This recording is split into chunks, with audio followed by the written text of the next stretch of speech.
सुप्रिया का रोज किसी न किसी बात पर अपनी बहू तारा से झगड़ा होता ही रहता। दोनों स्वभाव से जिद्दी और अड़ियल थे। दोनों में से कोई भी एक दूसरे के आगे झुकना नहीं चाहता था। फिर एक दिन, तारा, कहाँ मर गई थी तू अभी तक? सुबह से शाम हो गई, घर में इतना काम पड़ा है, ये सब छोड़कर कहाँ मौज मस्ती करने गई थी? आपके घर के सारे काम करने का मैंने ठेका नहीं ले रखा। आप भी तो अपने दोस्तों के साथ किटी पार्टी करने जाती हैं, तब तो मैं आपको नहीं टोकती। अरे मैं तेरी सास हूँ, तू मेरी सास नहीं है। सास है तो क्या मुझे चैन की सांस नहीं लेने देंगी आप? बहुत जबान चलने लगी है तेरी आजकल। आने दे मेरे बेटे को घर पर, फिर देख तेरी कैसे क्लास लगवाती हूँ। आपके पास और काम ही क्या है? बाहर पड़ोसियों से मेरी बुराई करना और घर में पति से। हाँ, तो अब तेरे काम भी तो ऐसे ही होते हैं ना। तारीफ के लायक कोई भी काम किया है तूने आज तक? बस जुबान चलवा लो, कैंची से भी तेज चलती रहती है। सिर्फ जुबान ही नहीं, हाथ पैर भी चलते हैं, जिनकी वजह से आपको घर में इतनी सफाई देखने को मिलती है, वरना आपको तो अपनी किटी पार्टियों से फुर्सत नहीं मिलती। तो कहना क्या चाहती है? घर का क्या सारा काम तू खुद अकेला करती है?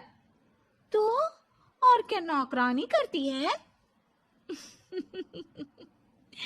इसी तरह तारा और सुप्रिया में आए दिन लड़ाई होती।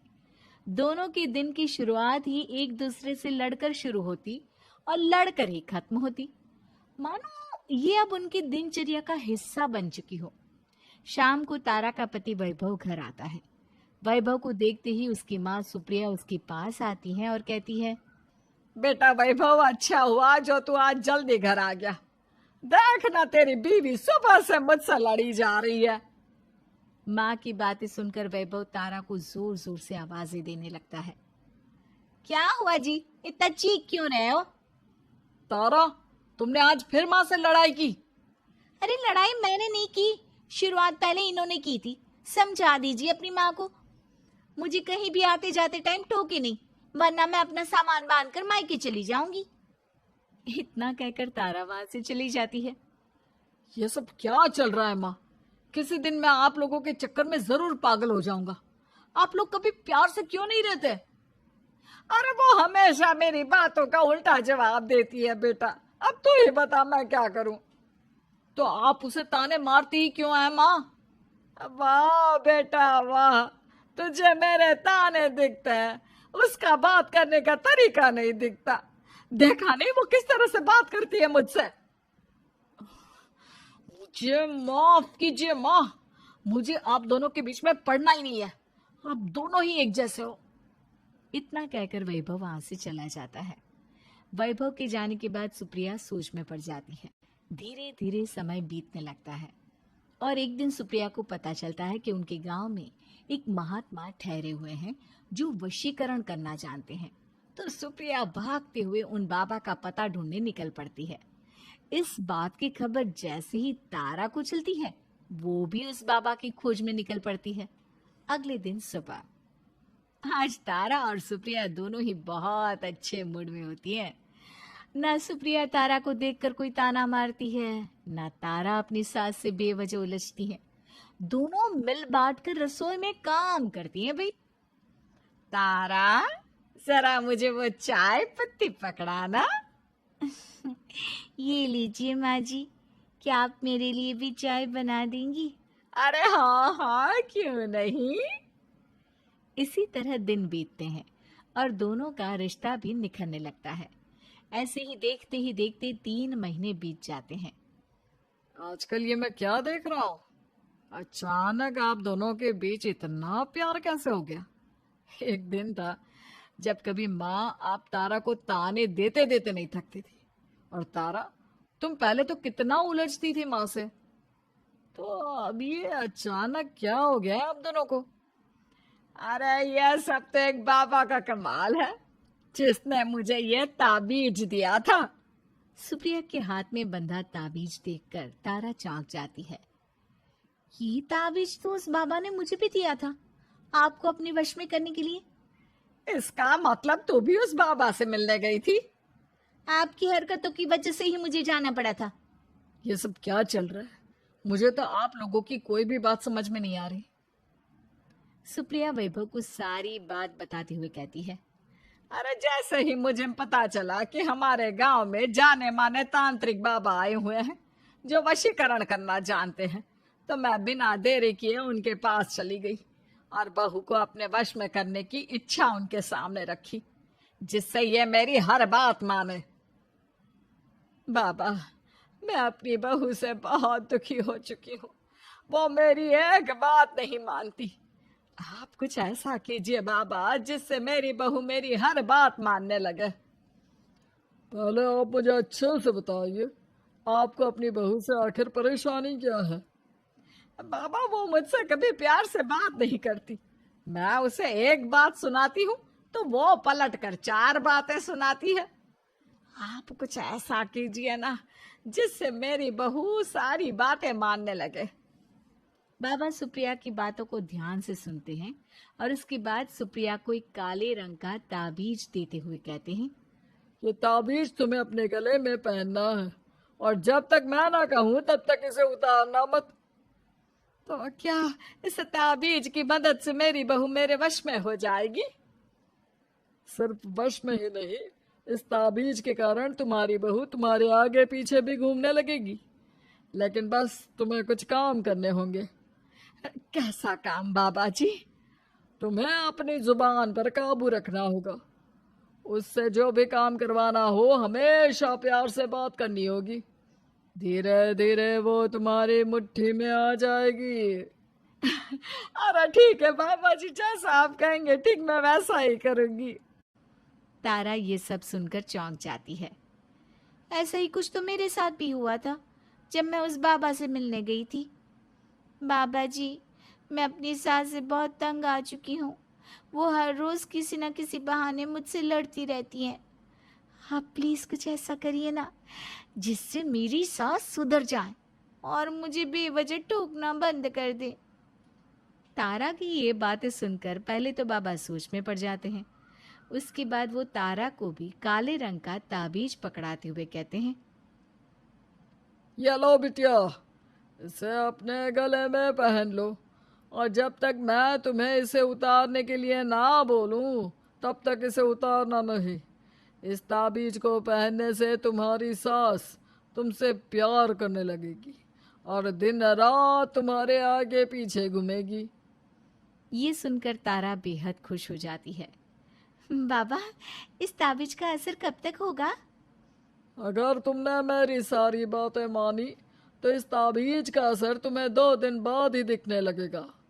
उसके लिए सबसे पहले तुम्हें अपनी सास को इज्जत देनी होगी, उनके साथ प्यार से बर्ताव करना होगा और अगर कोई भी काम भी करवाना हो तो प्यार से ही बात करनी होगी। फिर देखना वो कैसे तुम्हारे इशारों पर नाचती है। ठीक है बाबा जी, जैसा आपने कहा है मैं ठीक वैसे ही करूंगी। इसका मतलब उस बाबा ने हम दोनों को एक जैसे ताबीज देकर पागल बना दिया। जरूर कोई ढोंगी बाबा होगा। इतने में ही बाबा भी उनके घर पहुंच जाते हैं और मुस्कुराते हुए उनकी ओर आते हैं और उनसे उनके हालचाल पूछते हुए कहते हैं। ताबीज का असर हुआ या नहीं? बाबा जी, आपने हमें एक ही जैसा ताबीज देकर पागल बनाया है। ऐसा कैसे? ताबीज ने अपना काम तो पूरा ही किया है। आप दोनों को देखकर लगता तो नहीं कि अब भी आप लोगों के बीच कोई खटपट है। खटपट तो नहीं है बाबा जी। अब तो मेरी बहू मेरी हर छोटी बड़ी जरूरतों का ख्याल रखती है, मेरी सेवा करती है। हाँ, वैसे अब तो मम्मी जी मुझे ताने भी नहीं देती और ना ही कहीं आने जाने में टोकती हैं।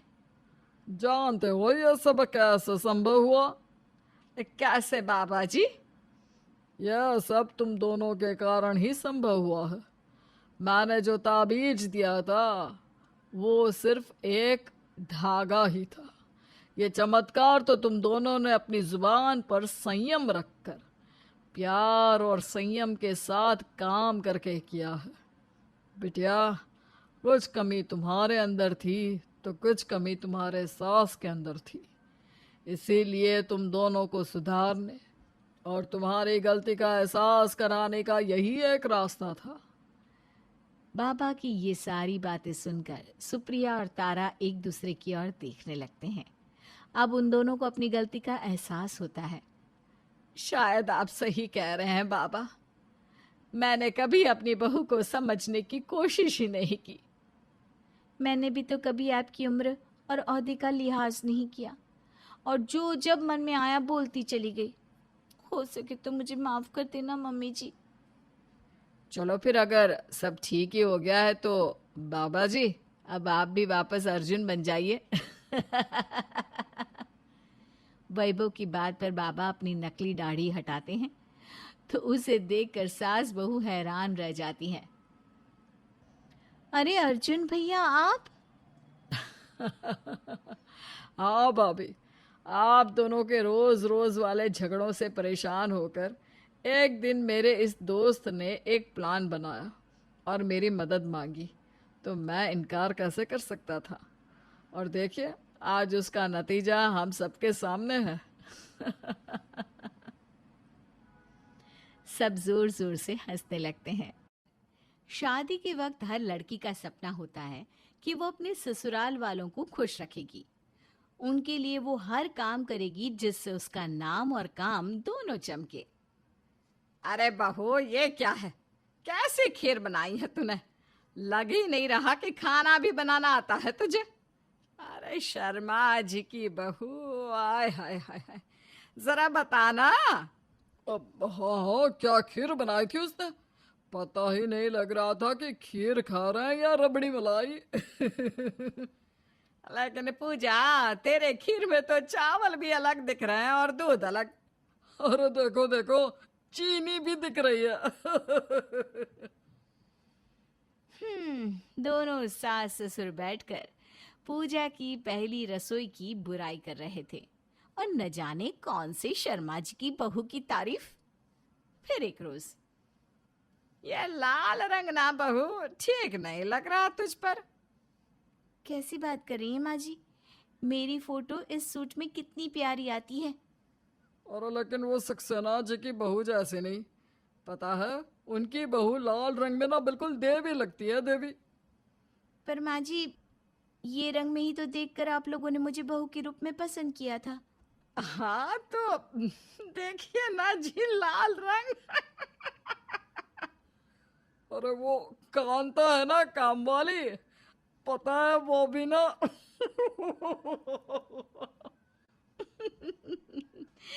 समझ रहे हैं ना? मतलब बहू के सामने ही बहू की ऐसी तैसी हो रही थी और वो बेचारी समझ ही नहीं पा रही थी कि हो क्या रहा है।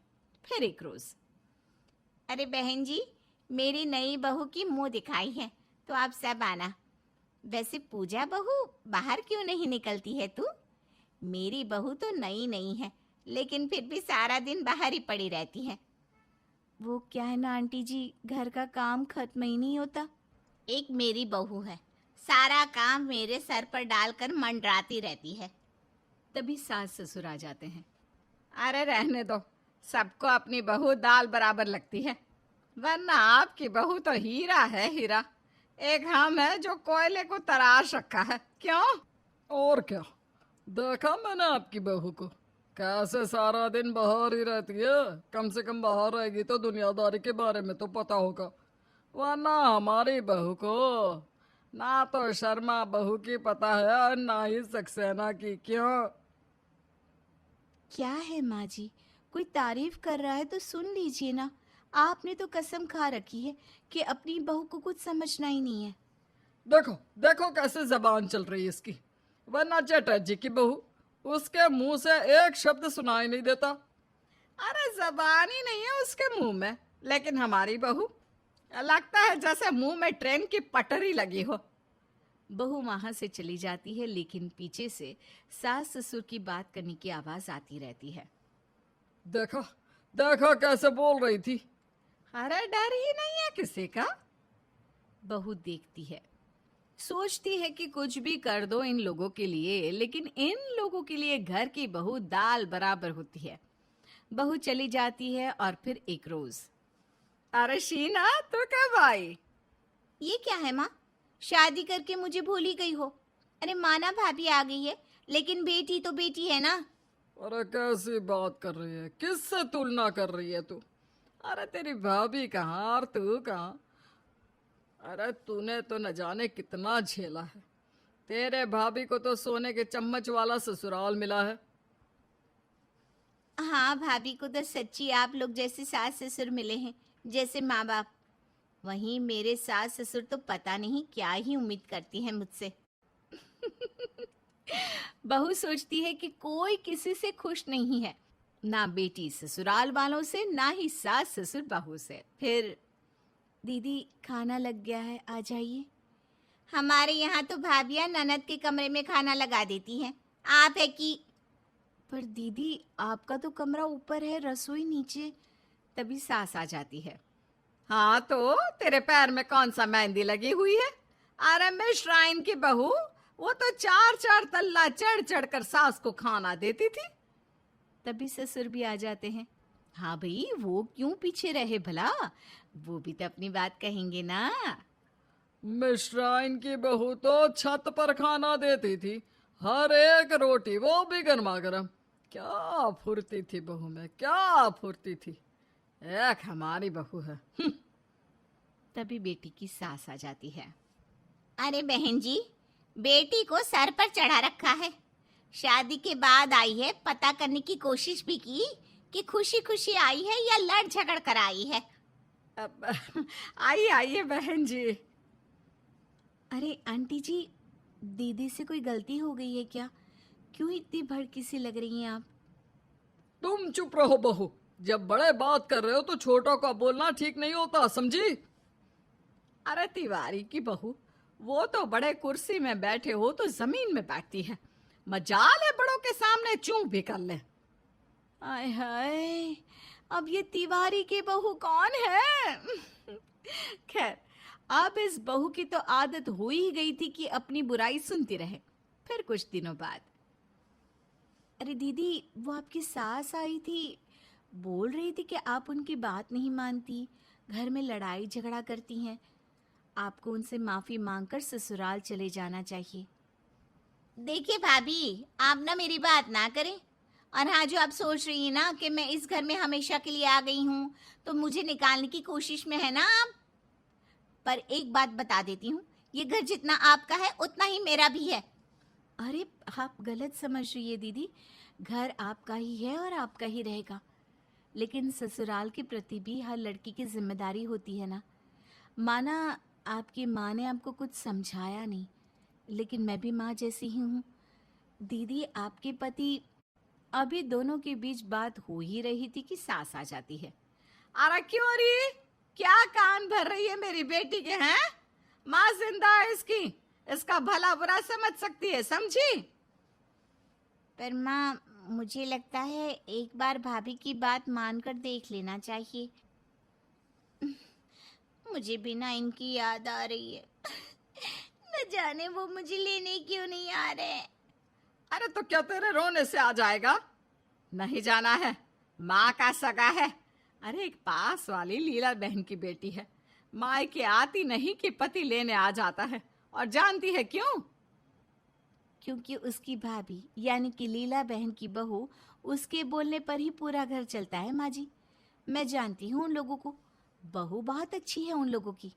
माँ जी, पता है कितने कर्जे में थे वे लोग, लेकिन बहू की समझदारी और सूझबूझ से सब ठीक हो गया है कि नहीं? हाँ तो अब समझी ना कि बहू की कितनी जिम्मेदारियां होती है। अरे ना ना बेटा, तू तो अपनी माँ की बात सुन। ये कहाँ लीला बहू की तरह। बहू कुछ बनाए तो वो पसंद ना आए, बहू कुछ कहे तो वो पसंद ना आए। अब ननद घर पर, सास ससुर सर पर, और पति पति से तो हम आपको मिलवाना ही भूल गए। रानी वो क्या है ना, कल का खाना मजेदार नहीं था। मेरे दूसरे दोस्त जो खाना लाते हैं ना यार, मजा आ जाता है चक्कर। तुम उनकी बीवी जैसा खाना क्यों नहीं बना पाती हो? तुम तो जानती हो ना, कभी एक किचन विचन के चक्कर में पड़ी ही नहीं थी मैं। जॉब और पढ़ाई। लेकिन तुमसे शादी की तो सोचा था कि घर गृहस्थी वाली बहू बनूंगी, ससुराल वालों के लिए सब कुछ सीखूंगी, लेकिन लेकिन कुछ सीख ना पाई। ससुराल की बहू ना बन पाई और ना ही किसी कंपनी के मैनेजर। तो सोच लो। वैसे माँ का कई बार दिन में फ़ोन आता है, बताती है वो कि कैसे तुमसे परेशान है। अरे क्या करना है, देख लो तुम यार। देख लो? क्या देख लो? अरे शादी की है। अगर मुझसे खुश नहीं है तो किसी नौकरानी से शादी कर लेते ना। उफ यार, वो मेरा दोस्त है ना राकेश, उसकी बीवी। अरे राकेश बोल देना कि दिन है तो दिन हो जाता है। माफ करना, मैं कोई रोबोट नहीं हूँ, और ना मुझे किसी की कार्बन कॉपी बनने का शौक है। और हाँ, मैंने भी फैसला कर लिया है, तुम लोगों के कितने भी काम कर लो, लेकिन तुम लोग कभी खुश नहीं रह सकते। तो क्यों ना मैं अपनी नौकरी दोबारा शुरू कर दूं। अरे आराम से सारा दिन ऑफिस में और रात को नौकरानी के हाथ का खाना खाकर सो जाऊंगी। क्यों? अगले दिन से बहू नौकरी पर और पूरा घर पूरा घर नौकरानी के भरोसे। हाय रे, यह दाल है। अरे रोटी इतनी मोटी। माँ, मैं तो अपने घर जाऊंगी। भाभी रहती थी तो गर्मा गर्म स्वादिष्ट खाना मिल जाता था। माँ, न जाने क्या क्या होता है टिफिन में। अरे ऐसा खाना कौन खाता है? अब घर में बहू की कीमत तो सबको पता चल जाती है, लेकिन कीमत जो पता लगती है ना, उसमें काफी देर हो जाती है। अब बहू भी खुश और घर वाले भी। अरे वर्मा जी की नौकरानी पता है कितना अच्छा खाना बनाती है। तो आंटी जी, उसी को रख लो ना। बहू थोड़ी ना हूँ जो बदल नहीं सकते। अच्छा, चलती हूँ जयराम जी की।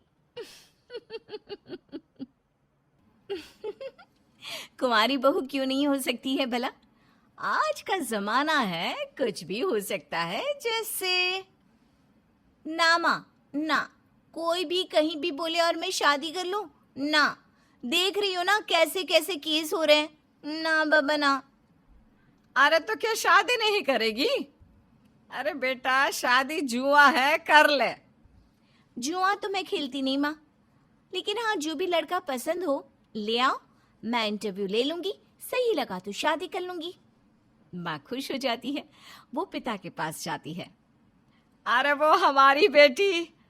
हाँ, क्या हमारी बेटी? फिर लड़का देखने से मना कर दिया? देखो, अब मैंने तो सोच लिया है कि इसे घर में ही बिठाना पड़ेगा। अरे शुभ शुभ बोलो जी। मेरी बेटी ने कहा कि लड़के वालों को बुला लो, वो इंटरव्यू लेगी। क्या बात कर रही हो? मैंने तो उम्मीद ही छोड़ दी थी। अरे उम्मीद नहीं छोड़ते। लगता है उसकी सहेलियों की शादी हो रही है ना, उसे देखकर इसका भी मन कर गया होगा। अभी दोनों बात कर ही रहे थे कि सामने आ जाती है खुशबू।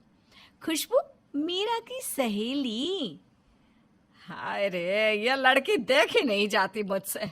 शुरू से ये पसंद नहीं मुझे। हाँ, मुझे भी नहीं पसंद। लेकिन ये आज रोते हुए क्यों आई है? कितनी बार कहा है इससे कि हमारी मीरा से दूर रहा करे। तभी मीरा आ जाती है। अरे खुशबू, अरे क्या हो गया? रो क्यों रही है? मेरा पति मुझे घर से निकाल कर बाहर कर दिया। और तेरे ससुराल वाले? वो लोग भी मेरे पति की बात मान रहे। मेरे माँ पापा भी मेरा साथ नहीं दे रहे। तभी मीरा की माँ आ जाती है। हाँ तो क्या करे, तुझे अपने घर रख ले क्या? हाँ खुशबू, चलो हम चलते हैं तुम्हारे साथ तुम्हारे माँ बाप के पास, बात करते हैं। आखिर अपने ही घर में क्यों नहीं बेटी को रखना चाहते? ये सुनते ही खुशबू घबरा जाती है। अरे पापा, कैसी बात कर रहे हैं? जब वो आप लोगों से सहारा मांग रही है तो दे दो ना।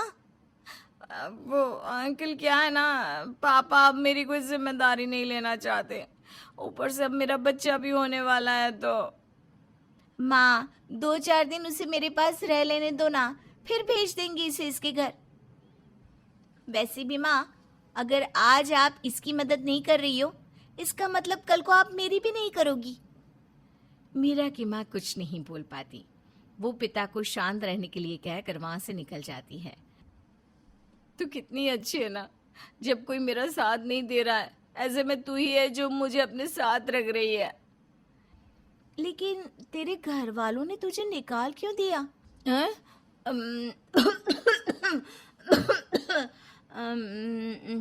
वो क्या है ना, उन लोगों को दहेज मिल गया और मेरे पति भी मतलबी निकले, इसलिए निकाल दिया घर से बाहर। अब ससुराल की निकाली लड़की को कौन घर में रखता है। दिख, मैं तो कहती हूँ तू भी ना शादी सोच समझ कर करना। हाँ हाँ, मैं तो शादी पूरी शर्तों के साथ करूंगी। खुशबू मीरा को शादी की कई डरावनी बातें बताकर जाती है।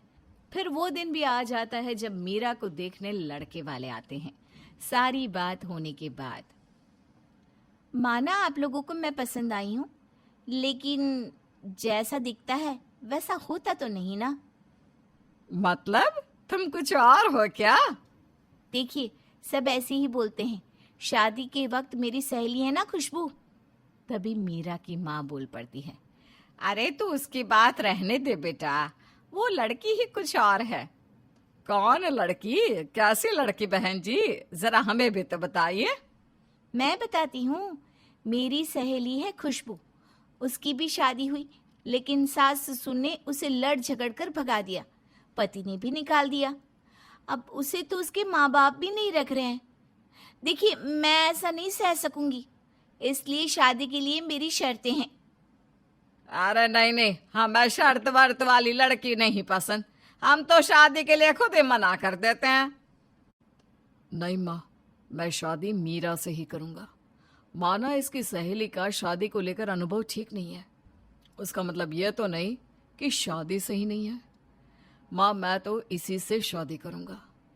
माँ को भी लगता है कि लड़की बहू बनकर आएगी तो सब ठीक हो जाएगा। वो शादी के लिए हाँ कर देती है। फिर शादी के बाद, देखो, जब तक मैं नहीं कहूंगी मुझे हाथ नहीं लगाना।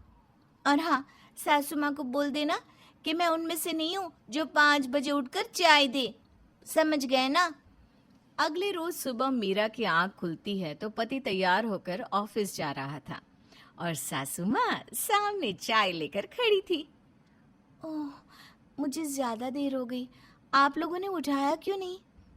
वो क्या है ना, रात में तुम झांसी की रानी बन गई थी तो मैं तो डर गया था। अरे क्यों सता रहा है मेरी प्यारी बहू को। वो क्या है ना बेटा, एक दिन में तो आदत बदली नहीं जा सकती, इसलिए ये ले चाय पी ले। चाय रखकर सास चली जाती है। मीरा पति की ओर देख रही होती है जो उसकी ओर बिल्कुल भी नहीं देखता। कैसे हैं ये? इतनी प्यारी बीवी साथ में है, लेकिन देख भी नहीं रहे। क्या बात करूं? फिर मीरा को रात की बात याद आ जाती है और वो चुप हो जाती है। अच्छा मीरा, मैं जा रहा हूँ, रात में देर हो जाएगी, तुम खाना खाकर सो जाना। क्यों क्यों देर हो जाएगी? वो क्या है ना, कल से वीकेंड है तो मैं क्या करूँगा, घर में दोस्तों के साथ घूमूंगा थोड़ा। पति चला जाता है।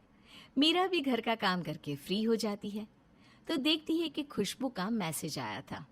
ओह, खुशबू का मैसेज। ऐसा करती हूँ, फोन ही कर देती हूँ। ये सोचकर मीरा खुशबू को फोन करती है।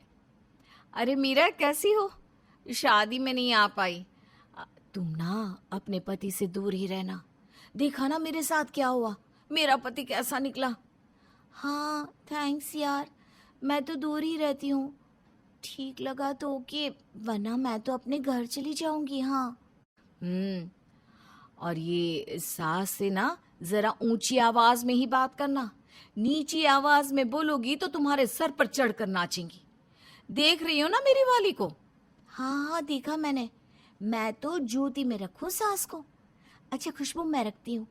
लगता है मायके से माँ पापा आए हैं। अभी तो आएंगे ही ना। तेरी सास ने फोन किया होगा लेन देन के लिए। अरे बड़ी लालची किस्म की होती हैं ये सासें। खैर, मीरा कमरे से बाहर जाती है जहाँ देखती है कि माँ पापा के हाथ में ढेर सारा सामान होता है। अरे क्या जरूरत थी, देखिए मैं तो ये सामान नहीं रख सकती। मंगाया खुद ही होगा और अब हीरोइन बन रही है। पर कोई ना, मैं तो सब जानती हूँ।